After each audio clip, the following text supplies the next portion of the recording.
Hi, I'm Dr. Fox, and let's talk about the laryngeal muscles.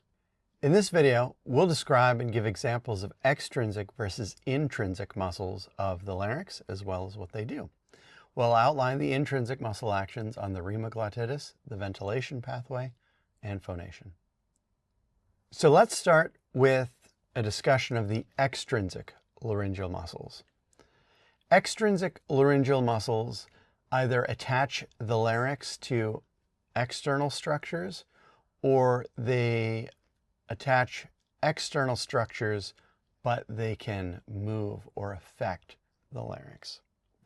So these are going to help shape the sound by altering the vocal or respiratory tract by moving surrounding structures.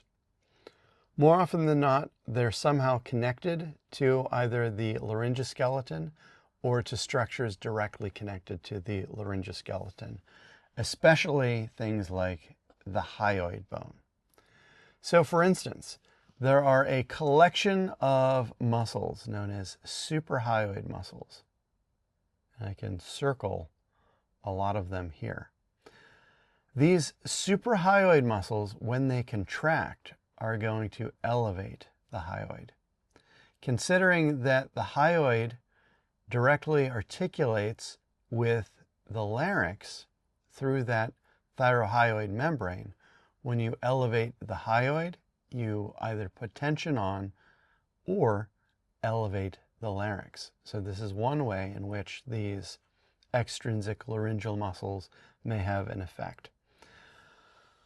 The infrahyoid muscles are those which are below. Infra means below the hyoid, and these fall into both superficial and deep, but they can have an effect either on the hyoid muscle or directly on the larynx. Now, in particular, the deep group of infrahyoids, which are the thyrohyoid muscles, which I can see one there, or the sternothyroid muscle, which I can see there, they appear to be collinear to the oblique line of the thyroid cartilage.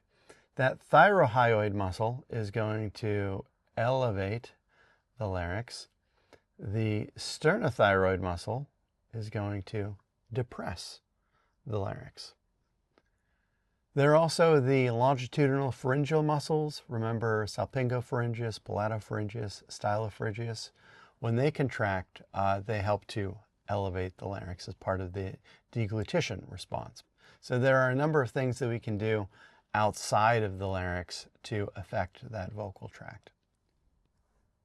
Now let's take a look at the intrinsic laryngeal muscles. And this will be the focus of a subsequent video, but intrinsic laryngeal muscles are those which connect elements of the laryngoskeleton to other elements of the laryngoskeleton. So they are entirely of the larynx.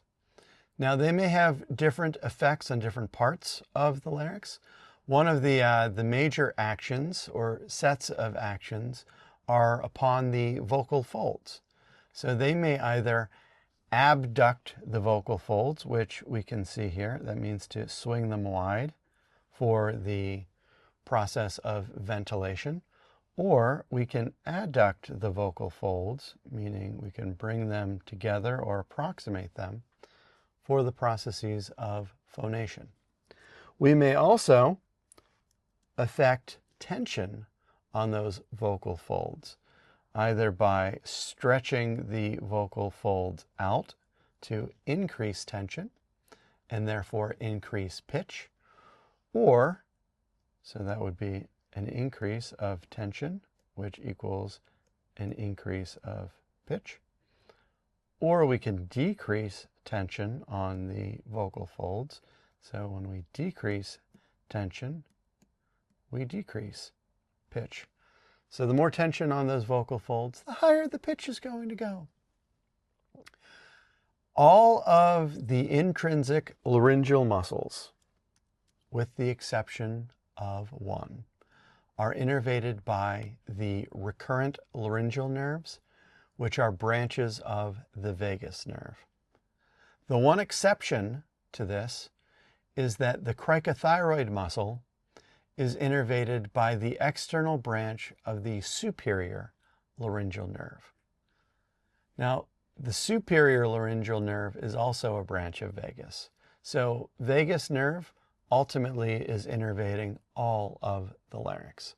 But in terms of somatic motor to these intrinsic laryngeal muscles, most of it is recurrent laryngeal, and a very small part of it is the external branch of the superior laryngeal nerve. So we've discussed the intrinsic versus extrinsic muscles of the larynx and what they do. We've also discussed the effects of intrinsic muscles on the rima glottis, whether someone is ventilating or phonating. Thank you so much for your time. I look forward to discussing this in further granular detail in the next video.